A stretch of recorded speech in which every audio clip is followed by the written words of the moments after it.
వెల్దుర్తి మండలం షేరిల గ్రామంలో శ్రీ మల్లికార్జున స్వామి జాతర ఉత్సవాలు ఘనంగా నిర్వహిస్తున్నారు. 3 రోజుల పాటు నిర్వహించే శ్రీ మల్లికార్జున స్వామి జాతర ఉత్సవాల్లో భాగంగా నేడు రెండవ రోజు ఆలయ ప్రాంగణంలో శ్రీ భ్రమరాంబిక మల్లికార్జున స్వామికి కళ్యాణ మహోత్సవం కార్యక్రమాన్ని నిర్వహించారు.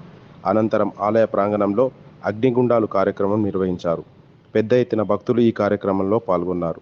సాయంత్రం అమ్మవారికి బోనాల ఊరేగింపు నిర్వహిస్తామని, బండ్ల ఊరేగింపు కార్యక్రమాలు నిర్వహిస్తామని నిర్వాహకులు తెలిపారు.